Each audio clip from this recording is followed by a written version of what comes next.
It's okay. You want to hang out with me? Come here. You can sit with me. It's only my dream come true. My goat had her babies yesterday, and they are the sweetest little things ever. They're both little girls, and this one seems to love me the most. So I hopped out of bed and had to come out here this morning and see them and give Mama a little break. I think she deserves it. We have a small Nigerian goat dairy where we have 6 female goats that produce milk for us. Why are you crying? Hmm?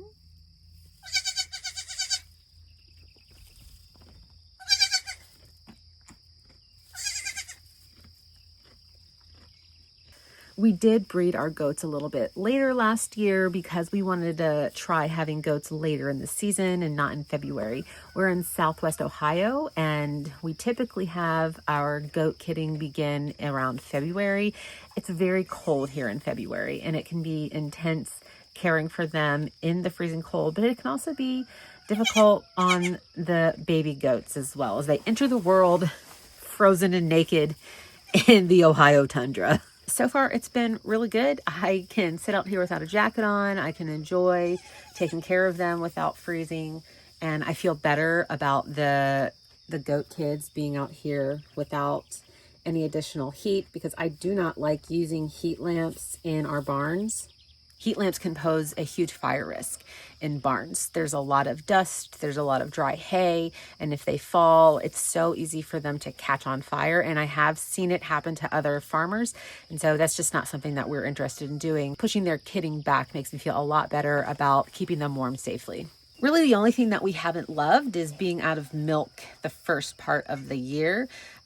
We typically wean our goats around November, December. So we've been out of milk since, I'd say late December we've been out of milk for about 5 months, and we really have missed having it. But again, we're not milking in the freezing cold of February and March in Ohio.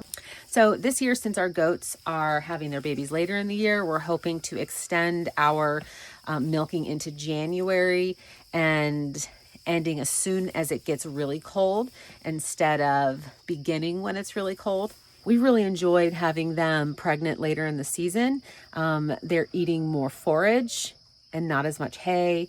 The bulk of their pregnancy has been on forage, and we've noticed better condition on them. They're gaining weight, and it's not as expensive for us to feed them over the winter with a lot of extra grain and hay.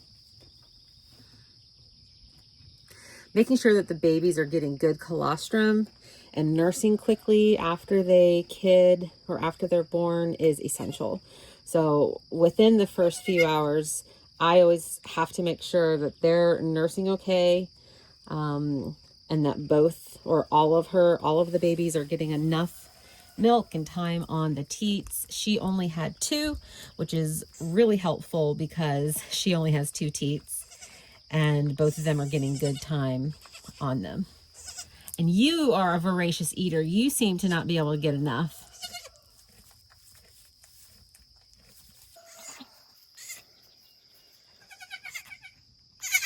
Hi.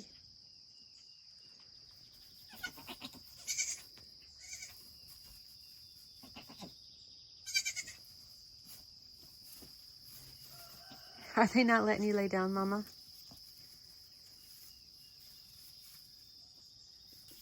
When our goats are about to give birth, I put them in a separate stall away from the rest of the herd so that they can have the space they need to get comfortable and to safely have their babies. The first 24 hours especially is really important for them to bond with their babies. I have never had success with letting my goats kid in their herd together. They get confused as to who is their baby. They get protective over the wrong babies. The mothers tend to fight, and it just causes a lot of confusion all around. So putting them in their own stalls, or jugs as they're called, really helps the bonding, really helps keep everybody calm and safe. And it's just like picturesque. They're getting to know their babies, love them, bond with them. Kidding season is absolutely the best season. It is. They're just the sweetest. They are very small. They're around 2 pounds when they're born. Jason says that we farm gerbils because they're so tiny. This is the rest of the herd of females that'll be having their babies. This is Winnie. She is due next, probably sometime next weekend. She looks fairly small, but she is a first-time freshener. This is her first time having babies, and they do tend to look smaller. And then this is her mom, Ethel. Ethel is a big chunk, and she's due in a couple weeks. This is Mary. She usually has 4. She's always had quads. She's never had less whenever she's kidded. And this is Lucy. Lucy, unfortunately, didn't settle this year, so she is not pregnant. Huh, you just didn't want babies this year? I get it. I have more goats that are going to be kidding and having their little babies over the next few weeks. If you want to see how these little ones are growing, the rest of the herd and their babies, what they look like, their genders, some of the nutrition that I give to my goats as they begin nursing at the end of their pregnancy, hit follow, subscribe, leave a comment. I'd love to chat and talk about all things goats with you. See you next time.